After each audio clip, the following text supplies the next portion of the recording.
कुछ लोगों ने पूछा है कि कैसे हम भगवान से खुद को कनेक्ट करें, उनकी भक्ति करें, कैसे प्रार्थना करें। क्या भगवान की भक्ति करने के लिए घर छोड़ना जरूरी है या फिर सारा दिन बैठ के भजन ध्यान करना जरूरी है? चैतन्य महाप्रभु से किसी ने पूछा कि भक्त किसे कहते हैं, भक्त कौन है? उन्होंने कहा 3 प्रकार के भक्त होते हैं। जिसने जिंदगी में एक बार भी भगवान को पुकारा है वो भी भक्त है, जो रोज पुकारते हैं वो भी भगवान के भक्त हैं, पर जो सारा दिन भगवान की यादों में डूबे रहते हैं वो भक्त सबसे श्रेष्ठ हैं। आप भले सारा दिन जप न करें, सारा दिन ध्यान न करें, 5 घंटे नहीं, 2 घंटे नहीं, 1 घंटा नहीं, सिर्फ 5 मिनट जब रात को आप सोने लगें, सिर्फ 5 मिनट के लिए दिल से परमात्मा को याद करें, प्रार्थना करें कि धन्यवाद है तेरा परमात्मा कि जो कुछ भी तूने जिंदगी में दिया है उन सब के लिए धन्यवाद है तेरा।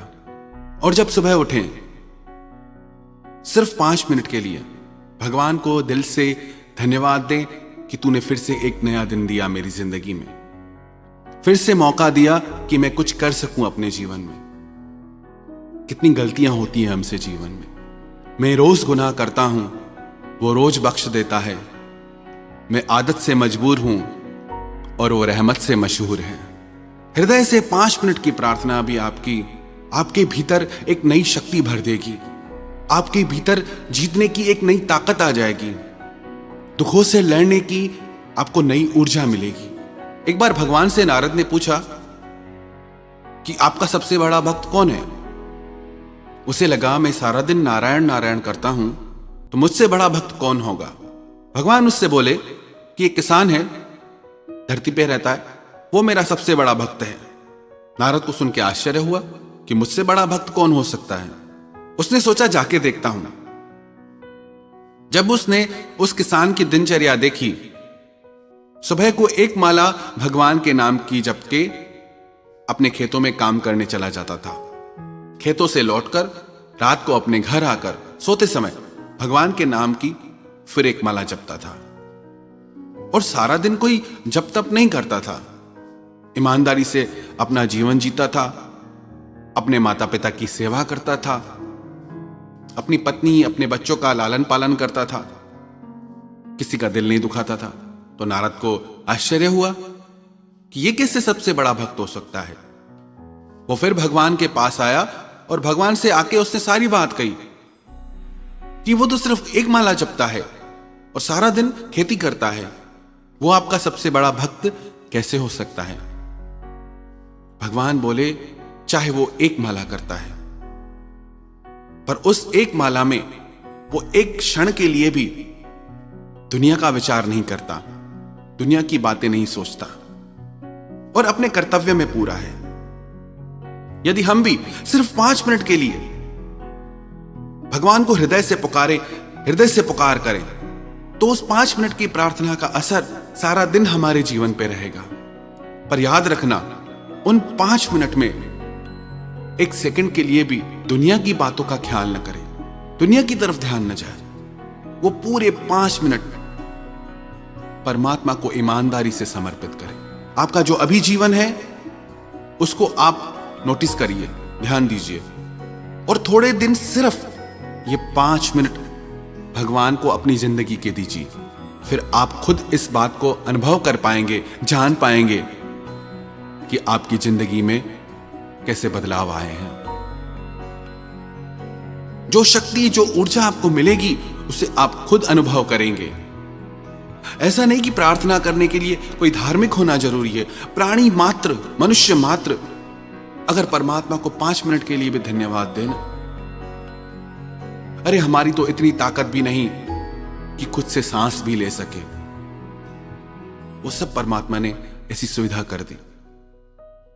हमारी ताकत नहीं कि धरती में से हम अपने खाने के लिए अन्न पैदा कर सके। हम सिर्फ बीज बोते हैं, पर उसमें फल और फूल वो कुदरत, वो परमात्मा की शक्ति से प्रकट होते हैं।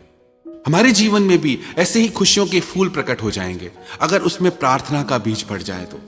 एक गांव में 3 भोले भाले साधु आए, वो तीनों परमात्मा को प्रार्थना करते थे। उनकी भावना का, उनकी प्रार्थना का ऐसा असर हुआ पूरे गांव पे कि उनके पास भीड़ आने लगी। तो जो गांव का पादरी था उससे बड़ा आश्चर्य हुआ कि कौन 3 साधु आए हैं। वो उनके पास गया, उससे लगा कि लगता है कि कोई बहुत बड़े विद्वान होंगे, पर उसने आके देखा कि वो तीनों तो बहुत सीधे साधे लग रहे थे, ज्यादा पढ़े लिखे भी नहीं थे। उस पादरी ने पूछा कि तुम कौन सी प्रार्थना करते हो? वो तीनों बोले कि हम पढ़े लिखे नहीं हैं, हमें तो कुछ आता नहीं। हम भगवान से एक ही बात कहते हैं कि भगवान, हम भी 3 और तुम भी 3 हो, और 3 शक्तियों के रूप में भी परमात्मा को हम जानते हैं, एक बनाने वाले, एक पालने वाले और एक उसको लय करने वाले। परमात्मा की 3 शक्तियां। तो हम प्रार्थना करते हैं कि हम भी 3 और तुम भी 3, तो हमारा कल्याण करो। उसे लगा ये कैसे लोग हैं, ये कैसी प्रार्थना हुई कि हम भी 3 तुम भी 3, हमारा कल्याण करो। उस पादरी ने अपनी जो विधिवत लिखी हुई प्रार्थना थी सारी उनको सिखाई। एक बार सिखाई, उन्हें समझ नहीं आई। दूसरी बार सिखाई, उन्हें समझ नहीं आई। तीसरी बार सिखाई तो कुछ कुछ उन्हें समझ आई।